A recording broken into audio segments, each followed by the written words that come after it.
and collective action to tackle the nation's challenges and foster development in 2025. NUPRC projects 770,500 barrels per day refining capacity as Nasarawa Speaker hails Tinubu for reviving refineries. And later on the show, Nigeria and Niger joint operations against Lakurawa continue amid diplomatic row. I'll be hanging out with Babajide Kolade, Utitoju, and Kaide Ladende. Journalist Hangout starts right now.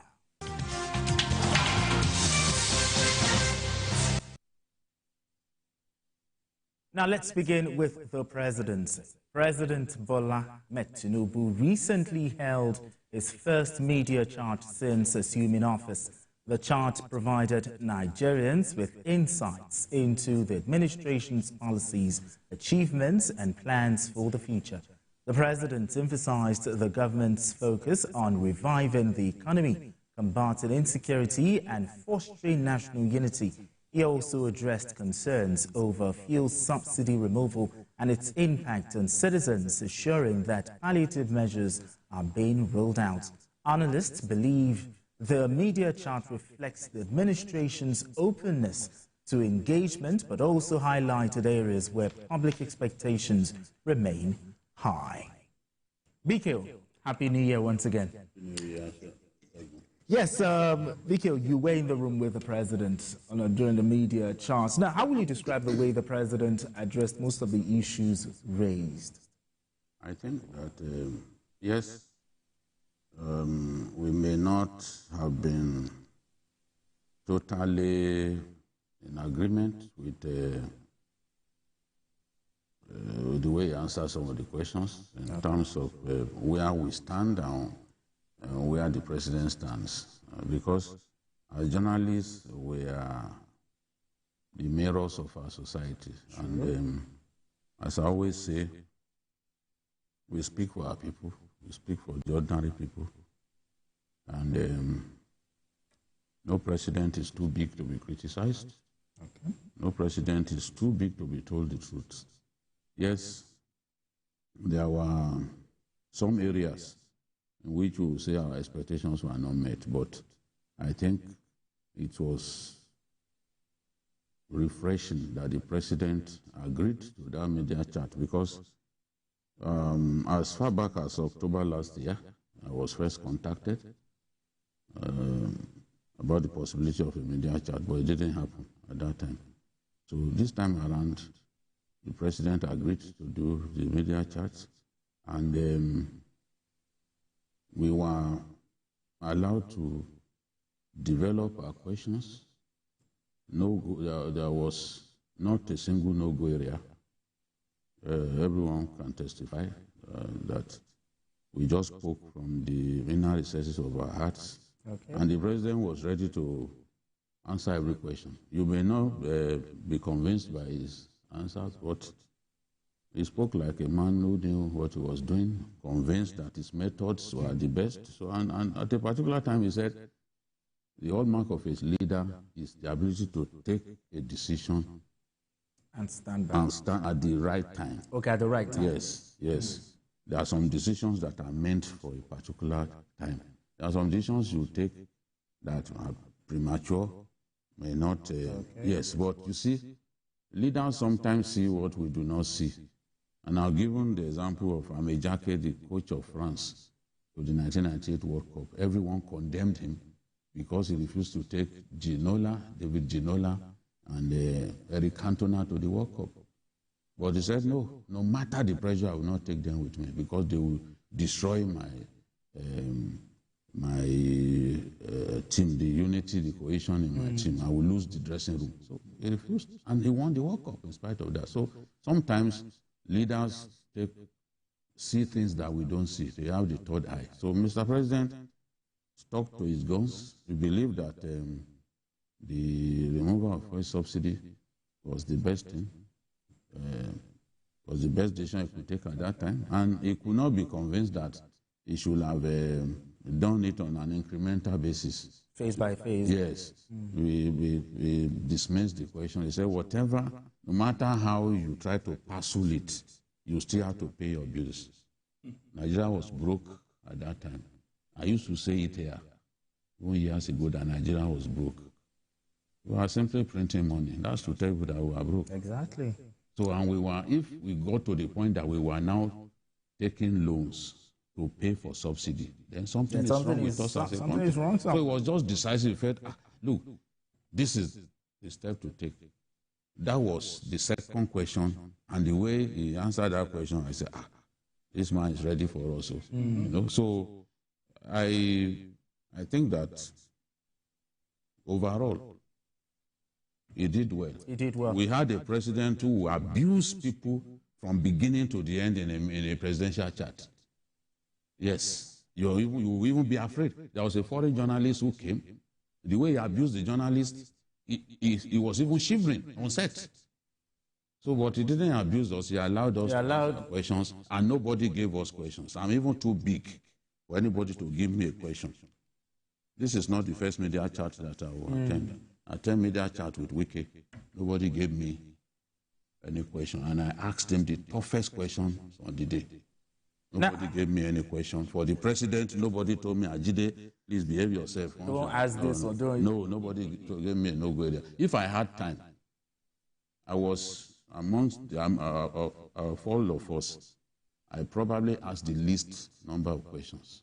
Yeah, I noticed. Yes, but I made sure that I asked the questions that Nigerians will be proud of me about. Yeah, exactly. I was really proud of you when I heard that. No, I'm not starstruck. This is a president that I've interviewed 4 times from my days as a tabloid editor, so there was no need to be starstruck. Some were having the opportunity for the first time and he showed, but not me. So nothing to be afraid about. I asked the questions, the most germane issues in our country. I asked questions about them, the size of the cabinet, the tax reform. Tax reform. You know, the size of the cabinet, tax reform, and you could see that at the end of the day, Nigerians were quite happy. And the issue of price control. I knew the president had dismissed price control at one point, but I asked that question to see if he had changed his mind. Because I've seen where intervention helped. Okay. In Yobe, for example, they went after middlemen who were buying crops, produce in bulk, and locking them up. To cause scarcity. To cause scarcity, so that prices can go up. They moved after them in Kano too.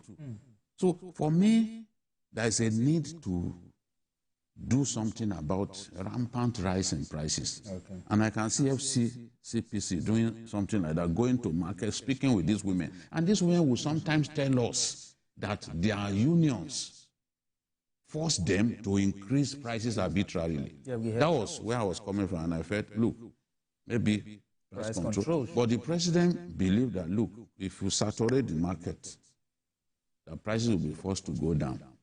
But there are issues around that. Our neighbors, Niger, Cameroon, Benin, they are buying produce of Nigerian farmers. So the issue of food security is something that we have to address, because unlike before, when our currency was stronger, they were not buying as much as yes. But now the incentive is there for them to buy because our currency is weaker. All right, BKO, another thing is I saw a video, BKO, when the president walked up to you and gave you a handshake. Yes. What were you telling the president, if you like to share with us? You know, when he came in, yes, he came in through my back. Okay. You know, so I was the first person that I greeted as he came into that set. And he said, I watch you every day. I still saw you last night. You're doing a good job. I said, thank you, sir. I bent down. I greeted him. So after the interview, yes, you could see that his aide was looking at me where I was standing. Okay. And he told the president, he just stretched his hand towards me so that the president can walk up to me and greet me. That was an honor he extended to me. In big time. And I felt, okay, Mr. President, please. You said you saw me in a farm. I said, yes. I was doing a documentary at Federal University of Agriculture, Abeokuta. Okay. I said, Mr. President, you need to help these specialized institutions. We want food prices to go down. We must encourage mechanized farming. And FUNAB has more than 10,000 hectares. We need to cultivate as much of those hectares as we can. You need to support them tremendously. He then said, oh, but I already told you people that I'm bringing in 2,000 tractors. Yes, he said that. FUNAB and other schools will get those tractors when they arrive in the country. So I was happy that at least I spoke for not just the FUNAB people. They didn't send me to do it. But in saying that, I was also speaking for Nigerians. Because we want agri-production to be stimulated. True. And what are those universities doing if we can't get the best out of them? So I told him, and he assured me that I would do something about that. Then I also spoke to him about insecurity.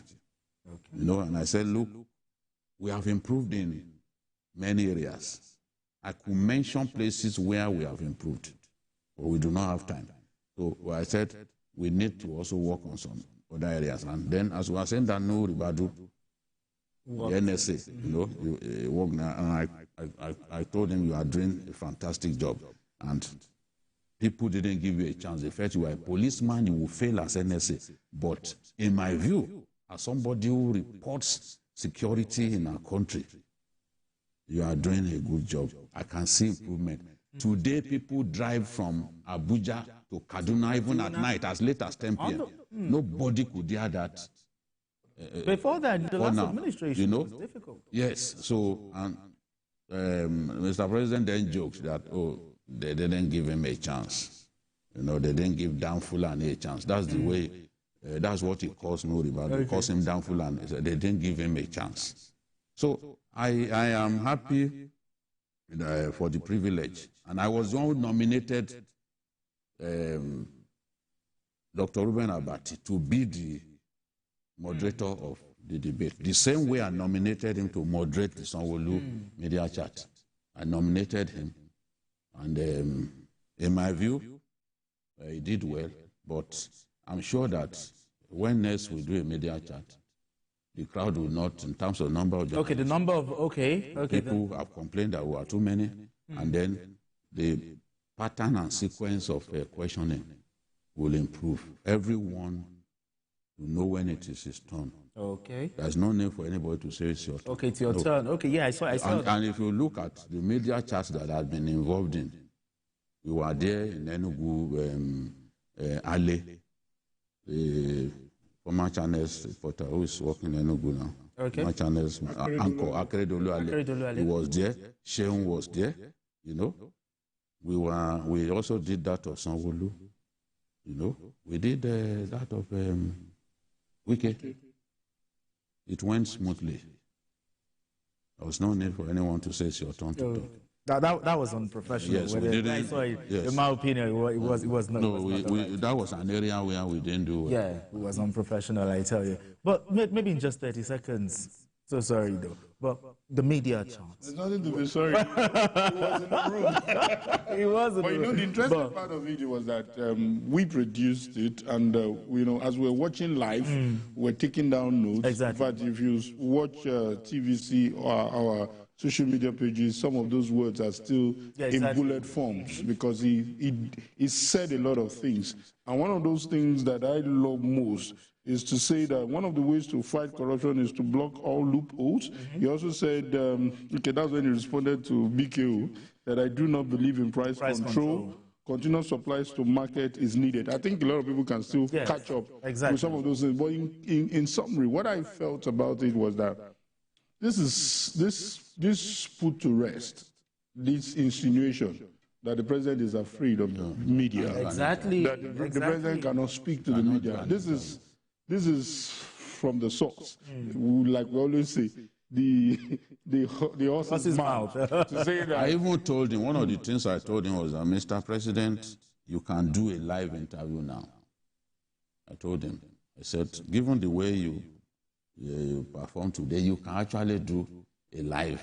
And you can. Let your next media chat be a live one. I told him, I got the opportunity, and I told him, because we have to put confidence in this president, so that even some of his states will not come and say, no, don't do it at the last minute, so that the president will change his mind. No, I think that next time he should be able to do a live interview. I think he's capable of doing that. It may not be perfect, but we don't even need a perfect person to run our country. Exactly. Just speak to Nigerians. Speak your mind, Man, and I think Nigerians could see where he's going.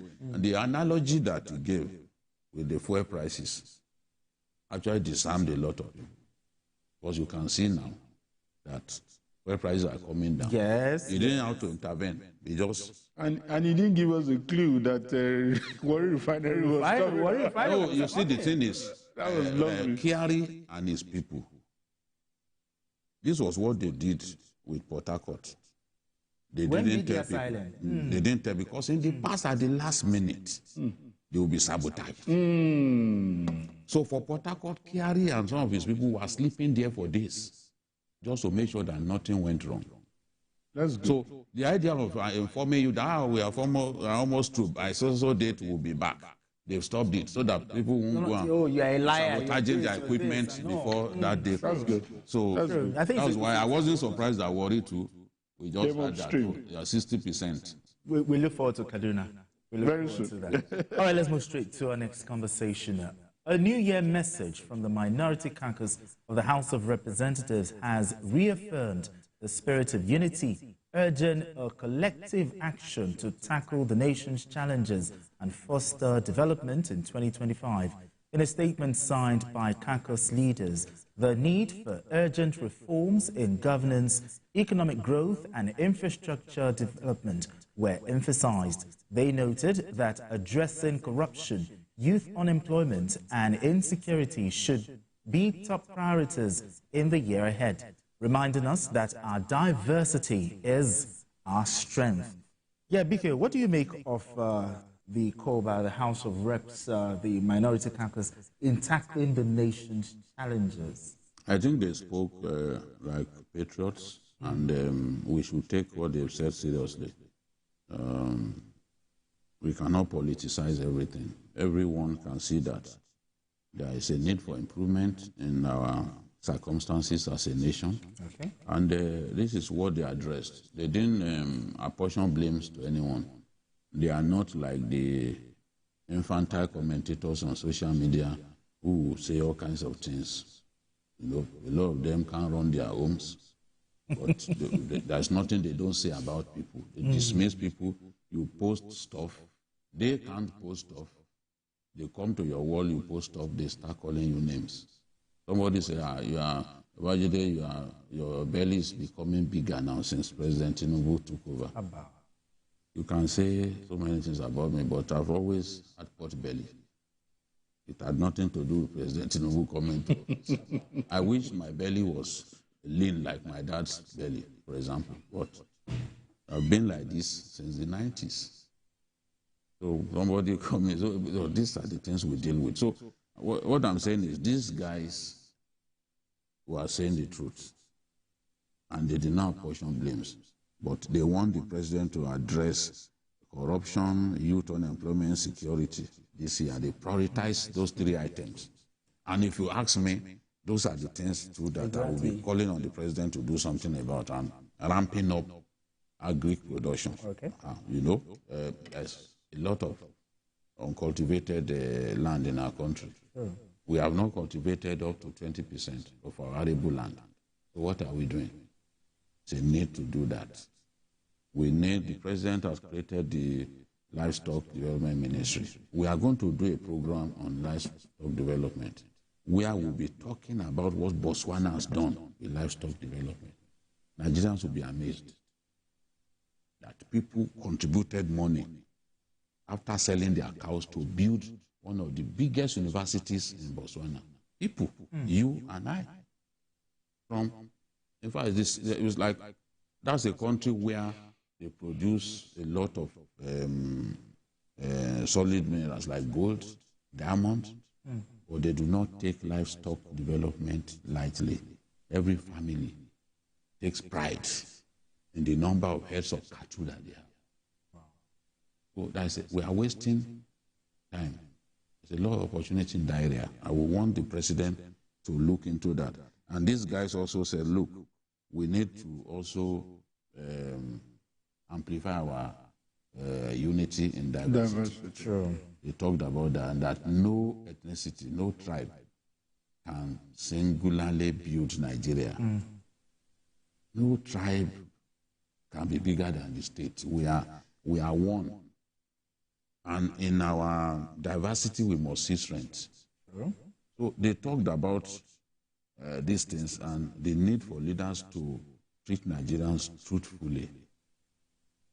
Leaders must be transparent in their conduct and in the way they deal with Nigerians. So I was impressed with what the minority caucus of the PDP said to us in the new year. They spoke the truth, no doubt about it. I can't sit here and say, no, what are they talking about? No. They spoke the truth. And these are areas that we need to really work on so that we can defeat the challenges staring our country in the face. Well, looking at this, the minority group, they mentioned insecurity, poverty, they mentioned those are some of the difficulties of 2024.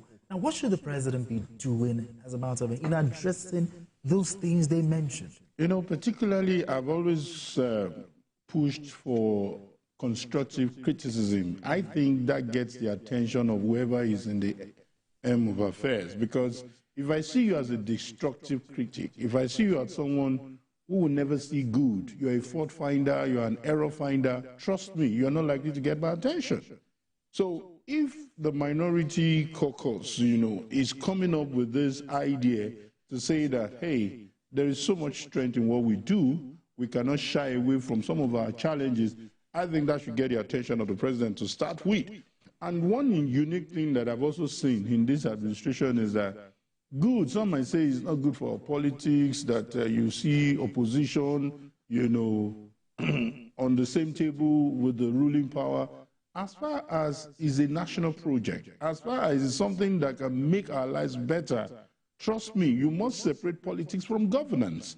And I think what they've done is to focus on governance. It is about how we get better. This man has been so transparent, everything we see it together. That's why you see someone like the governor of Delta State saying that, hey, if you hit this man, you're hitting at me. You will see an Akwa Ibom State governor saying that. So it is really about governance. And when you have a leader who is, you know, very transparent and is making things easy, you should be able to tell him, hey, however, because I listened to the governor of Kwara State when he was talking yesterday, and he said, hey, Mr. President, good. The money you've given us has gone up. But however, we still have issues with the exchange rate. And this is where this money is being affected. So this is to tell you that we cannot shy away from the fact that you're transparent. So a lot of things have improved, but there are some factors that are affecting it. So I think the president should see it as this is a voice of reasoning. This is a voice that must be given needed attention. And by the time we have high rates of employment and some other things, Nigeria will be better at it. Now, Biko, we have the issue of energy, Forex and stability, Forex stability. You know, those are some of the issues that actually affected us, you know, the devil in 2024. Now, what other policy priorities should the president be looking at to try to address this 2025? I think if I were to look at the problems we have and in terms of what the sequence with the president should address them, I will put the value of the Naira first. Because everything revolves around it. Yeah. That is something that we need to address. I've been talking about it for so long, and I will not stop talking about it. I do not think that this is the true value of our currencies. I will never agree with any economist who stands in my front and tells me that this is the right value of our currency. I think that this is not the right value of our currency. People may say, oh, we do not produce and all that. Look, it still doesn't mean that this is the right value. Reflection. And if we do not address what those speculators are doing. The currency speculators? Yes, we will not find a way to deal decisively with them. Whatever effort the government is making, they will be there to make sure that they're frustrated. Yes. Remember what the president of the Broad Exchange Operators, Wadabi, said. He even predicted that, look, these speculators will not allow the naira to appreciate below 1,500 $1. He predicted, because if that were to happen, they will lose so much money. Exactly. So for them, they must not lose so much money. So the year 2025, it must be a hell-of-a fight. War against currency speculators. War against currency, because they are doing a lot of damage to us. If we are struggling to achieve liquidity in the forex market, and some people are just doing their best to make sure, then we have to fight them. Insecurity, we have to also address that, because even it's affecting agri-production. People can't go to their farms. People can't go deep into their farms, even in my own town. People don't want to go deep into the farms because those places are no longer safe. That has to be addressed. The bandits who are making life unbearable for our people, they don't deserve to live. It must be gunned down. It must be dealt decisively with. And if people are below 2G, survive 2025, it means something is wrong with our security forces. 2G is threatening people now. And people are even fleeing their communities because of fresh threats. We have to show who is the boss. We have to show him who is the boss. And people like the CDS know that I mean what I'm saying. Security has to improve. Security improves and our currency gets stronger. Honestly, the inflationary trend will even go down. The inflationary trend is destroying people in our country. People can't feed the way they would love. So you think if the president addresses those two, the inflation target of 15%, they can hit it? It's realistic. It's good to always benchmark yourself. I'm not the president. If the president says this is his target, target is something that you work with. I will drive you. Yes. You set big targets for yourself. It's good. It doesn't necessarily mean that you meet that target. You understand? Okay. But once you know that this is your target, you work towards it. It's even in the military, they set timelines. You must capture this place within so time. Oh, Timbuktu Triangle in Borno State, you must capture it within 3 months. You set some form of timeline for themselves, and they will be working towards it. So I'm happy that at least it's not, he looks optimistic. He speaks like someone determined to attain a goal that some of us will see as unattainable at this stage. But we want to see him continue to work hard in that area. And then oil production. Oil production. Okay, we need to go on this quick break now. And when we return, the conversation continues. Don't go anywhere. Still Journalist Hangout.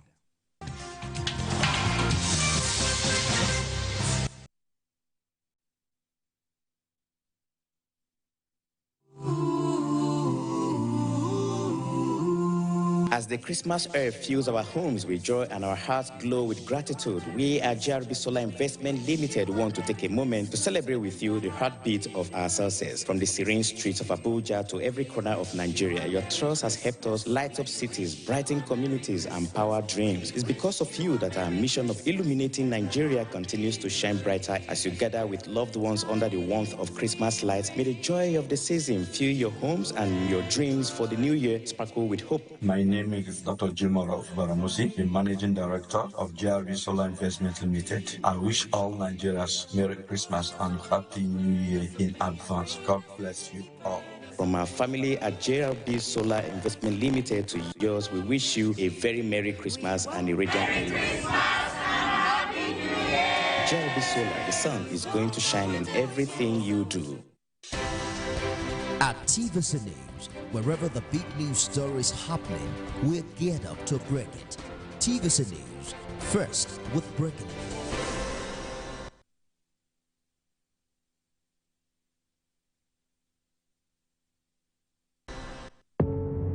Doubt and fear doesn't occur at the canvas, it shows in the canvas.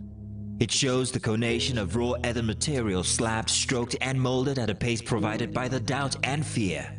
Every move weigh in the struggle of one to the other, merging the past to the present, brushstrokes of colors seen but not known. For when the wailing stops, the pieces settle down in abject beauty erected for a century of a century. Speaking, advocating, protesting as the arts are meant to be.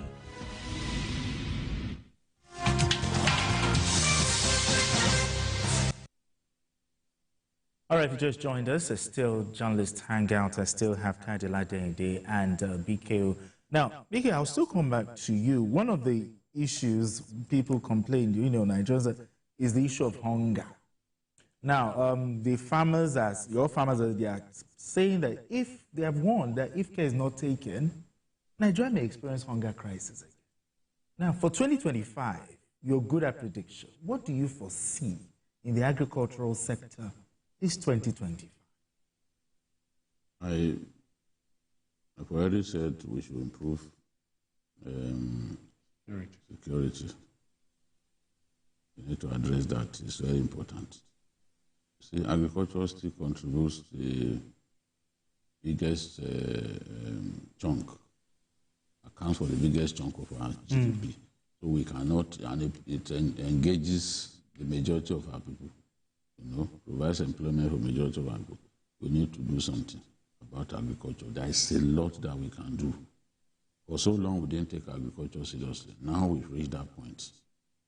Government, the state and federal governments must work together. The lands belong to the states. Yeah, exactly. The governors. Governors are not doing enough in this area. Governors are not doing enough. People want to give contracts where they can build estates and make a lot of money by way of kickbacks. Rather than focus on what the people really want. Agriculture, there must be that synergy between the federal and state governments to boost food production. Dry season farming, all year round farming of wheat. All year round. Look at what the Egyptians did when they saw that they didn't have sufficient water. Egypt was Africa's biggest rice producer. They then encouraged their farmers and they incentivized it for farmers to be producing wheat. Wheat doesn't need as much water as rice. There are crises with Ethiopia and all that. Today, Egypt is no longer Africa's biggest rice producer. But that's because they chose to move to something else. I know that Nigeria is a big wheat producer, but we can do a lot more. Look at the gap created by the war in Ukraine. Ukraine is a big wheat producer. Look at the gap created. We should have exploited it. And God has so blessed our country that in terms of the volume of rainfall, we are much better than other countries of the world. But we do not know what we have. So government has to do its best to stimulate agri-production so that our people who have bountiful harvests and food prices can come down. If we don't do something about food prices, we are in trouble. We are in trouble, and already it's been predicted that 2025 will be tough. Because people can see that in terms of agri-production, we are not doing enough. So there's a need for massive cultivation of arable land. This will happen with the states and federal collaboration. Yes. young people, let's encourage young people to take to farming, because our farming population is aging, and they still use those archaic methods. Okay. Let's make agriculture mechanized. Let's make it attractive to young people. Attractive. All of these young people who are school leavers, if they find something that will engage them, they will be happy. Or they won't take to a life of criminality. So why can't we just set out, make agriculture more fascinating to these young people? Everybody is now a skit maker. Well, you can't blame them. Exactly. And there's a lot of poisonous content all over. Yeah, exactly. It's a pastor. He had to bring that in. I don't know what PK is talking about. Let us engage the young. All right, gentlemen. Let's move straight to our next conversation. The resurgence of our refineries across board has been generating a lot of reactions, with many anticipating progress as time progresses. Meanwhile, the Nigerian Upstream Petroleum Regulatory Commission, NUPRC, has predicted that local refineries in the country would need an average of 770,500 barrels of crude oil in the first quarter of 2025. This was made known in a statement by the CEO of NUPRC, Benga Komolafe, during the unveiling of the crude oil production forecast of producing oil companies. He said this requirement is in consonance with the Section 109 of the Petroleum Industry Act, PIA 2021, and it is aimed at effective capacity utilization of the nation's domestic refineries by ensuring a consistent supply of crude oil. All right, Kaide, the NUPRC projection of 770,500 barrels per day for domestic refineries, is it achievable? Yes, it is, in the sense that for the fact that we are dealing with 2 local refineries now, and there are some other things that will boost production. So when you look at that target, so that we don't just celebrate resurgence of the refineries, we need to work with a target, we need to work with plans, so that when we are dealing with our annual budget, we know the benchmark and we know what we are dealing with. And in this case, we are getting the crude, we are refining, and everything is being done here, which, you know, which gives us a sense that a whole lot of things are going to change. So for me, and the total thing would now be like about 2 million thereabout, you know, barrels in a day. This is a big one. And this is to also say that, you know, when you now add the Dangote refinery and some other refineries that was still into it, it's a wake-up call. And is this, you know, a lot of people have asked that question, what is even the import of these 2 refineries that have come up? And we've started seeing the implications. Exactly. So you can only get better.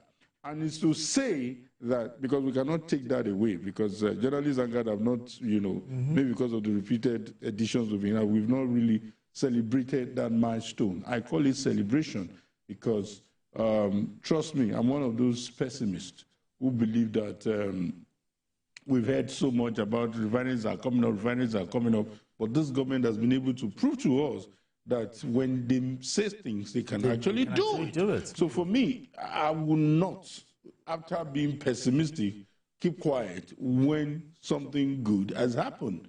So for me, the target is in order. Whether it's achievable or close to being achieved, it's something that we should keep our eyes on and make sure that nothing sabotages these efforts by NNPC and the regulator who is putting this figure. If we shoot above it, good for us. But for us not to have plans, for us not to have a target, it's a no-no. It's a no-no. Last year, they talked about 1 million barrels. But as beautiful as it may sound, the big elephant in the room, crude oil theft. Have we been able to conquer that? Is this figure, can we achieve it? Yeah, the president set a target of 2.6 million barrels a day for the Minister of State Petroleum, Eniken Obri, and the governor of Imo State was asked to steer that projects, if I can describe it as such. I believe it's achievable. During the Jonathan era, we were doing 2.5 million barrels a day. When people talk about the prosperity that we enjoyed during that era, a lot of it was down to tremendous oil output. We can do much better. We can do better than 2.6 million barrels a day if we address the problems. We need to get more investment into that sector. More investment, okay. So get more investment into crude oil production. We are seeing more investment in refining now, which is something that makes me really happy. Now, we must match investment in crude oil, in refining with investment in crude oil production, because once more and more of these refineries are coming up, they will need exact supply of crude oil. Yeah, they will need crude oil. So, but if we do not produce enough, where will they find the crude oil that they need, except they are going to import? BUA is projected to start production from its 200,000 barrels a day refinery in Ebono Island in Akwa Ibom State. I've been to that area before. No, it was off the Atlantic. They have a beautiful beach, but largely neglected. Wow. 200,000 barrels a day is huge. Allied with Dangote's 650,000 barrels a day. And then we have Warri Refinery, described by many as our most modern refinery, coming on stream. We have Port Harcourt. We are going to do Port Harcourt 1 and 2, the old refinery and the new. With their combined capacity. And Kaduna, in fact, I'm told that Kaduna is the easiest to fix of all of them. Oh, really? Yes. Maybe the damage to them is not like others. I'm not a petroleum engineer, but that's what I was told. That Kaduna is actually the easiest to fix. And when I met Kerry, he told me that they will fix Kaduna. He was confident that Kaduna too will begin to refine, no matter the difficulties that they are facing. So we are moving into an era of robust crude oil refining and crude oil production. We are moving into that phase. And it makes me happy as a nation, as a person, because what this tells me is that my nation has woken up. People may not give Ashwaju credit, because to many Nigerians, everything is tied to food. We tell some of them that you can't tie everything to food, to your belly. But when they talk about, even if security improves, you still ask, how does it affect? No, true. We cannot, everything, it's ridiculous to tie everything to food. This is a big, big achievement that those refineries are working. We had given up on them. We had given up. You heard what Obasanjo said recently. Even Obasanjo, as a former president, had given up that those refineries will ever work. From what he said, you will know that he never believed that they will work. And somebody was confident, encouraging them. No matter what we have said about Kyari, even me, I've attacked him in the past. That is, there's nothing he will do to me. But if he's making progress, I'm also here to say yes. That he is. I'm happy with your work. It's not a personal thing. It's not a personal thing. He's not my friend. We are not close. Till today, I don't have his phone number. Though I met him, I don't have his phone number. Because, you see, sometimes it helps us to be able to do our work. That's true. By limiting even our relationship with some people. All right, BK, but we must give him credit. Yes. That these things are happening. So, you see, even if we do not, I suspect that at the end of the day, with all these refineries coming on stream. There's another one in Bayelsa that's also coming on stream. We may not be able to give them all of the crude oil, the supply that they but need. they can bring in crude oil from other countries. sources. Okay. What will happen at the end of the day is that Nigeria will become a net exporter of refined petroleum products. And that will fetch us foreign exchange. Exactly. They don't have to use, I was saying that Dangote does not have to rely heavily on Nigerian crude. Because our crude is light and the most expensive in the world. So you will need to even bring in other crude oil from other places, the WTIs, the Russian crude, all of those ones are not as clean and pristine as our own. But you can blend them together and you will make your money. BK, talking about commendation, there was a commendation from the Nasarawa Speaker of the Nasarawa State House of Assembly, you know, commending the president, because lots of administration have come trying, they've not been able to do it. You know what I see? Even Nigerians who are saying, look, it's not, Port Harcourt is not working, it's a lie. It's because they are unable to live with the reality that the table turned. This man that you call Bulaba, that is old, he cannot achieve anything. Under his watch, you can see that the refineries are working. You are reluctant to give him credit. This is the way we are as a people. That's where the white people are different. Where the white man will look at an issue dispassionately, the Nigerian first looks at his ethnicity, he uses his religion to decide whether to support you or not. That's sad. And the position that he has taken about you, if you like, come in the cloak of the Almighty God, he will still decide to doubt you and say, no, he cannot. That's what is always saying. See, today, despite the fact that they took the NLC president and the one with the bushy hair, Osifo, what's his name? Yeah. They took them to go and see the refinery.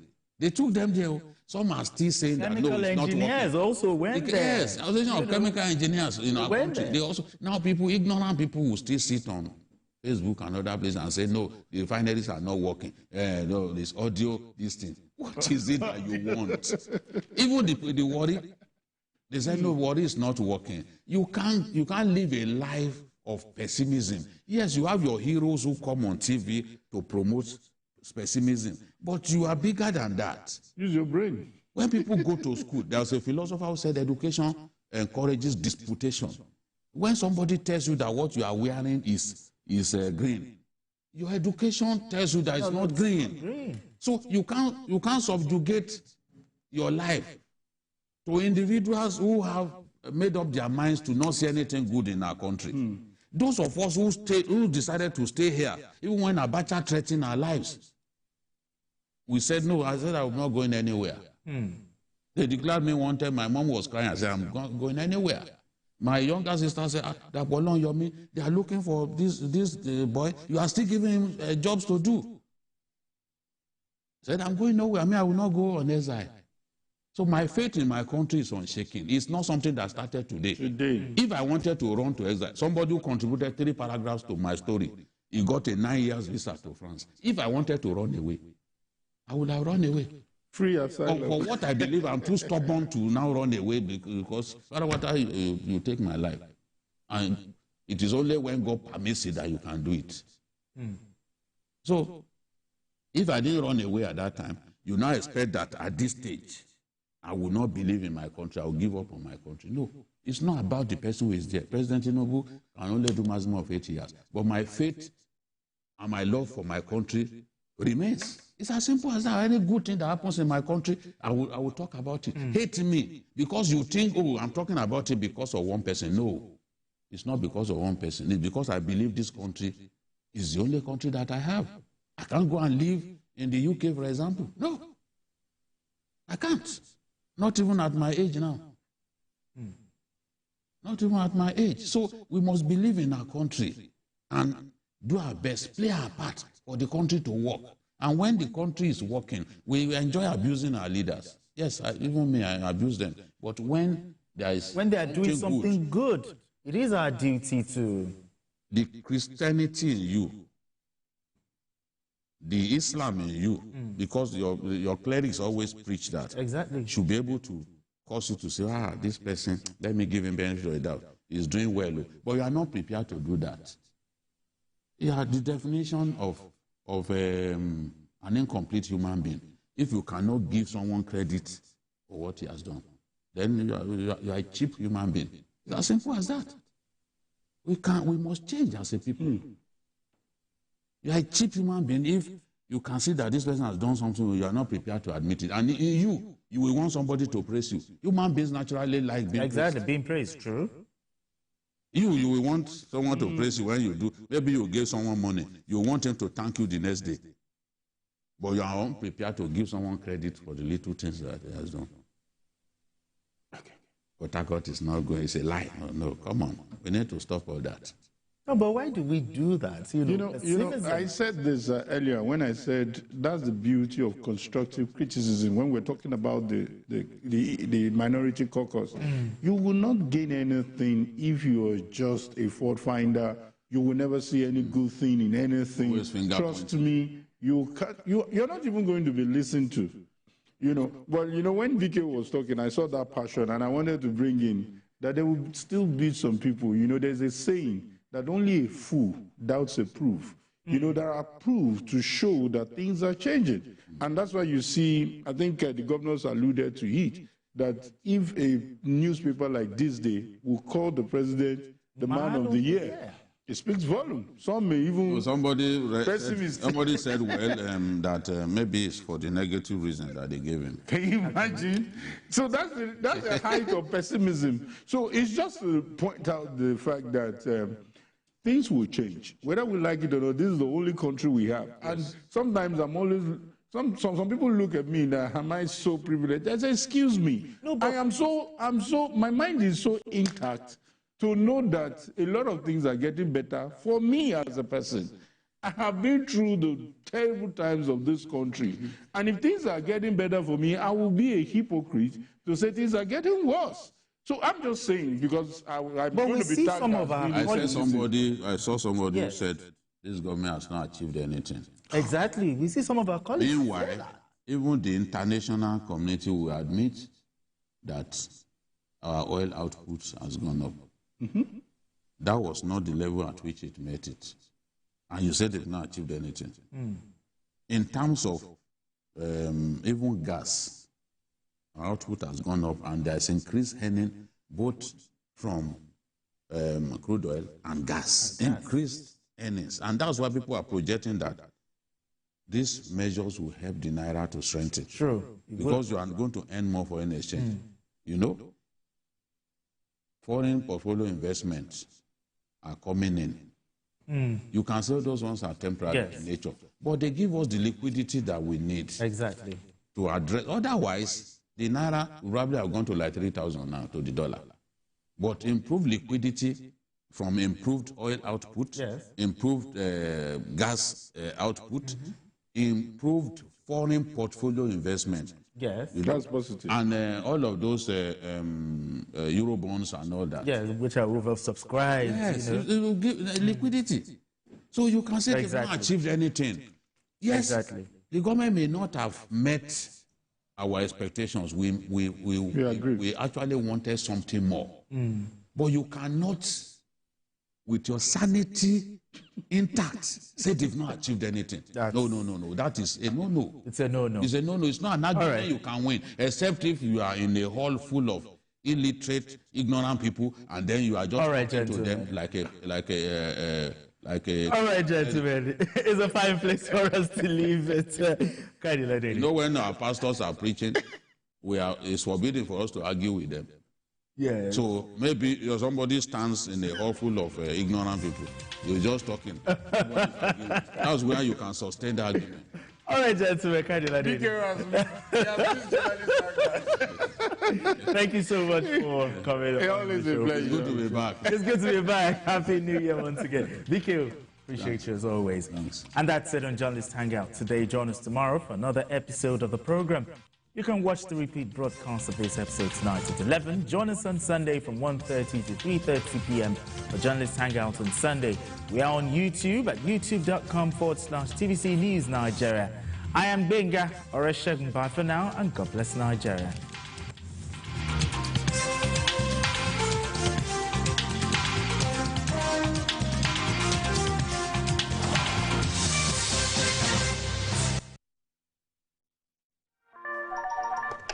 Hello, TVC Communications. How can I help?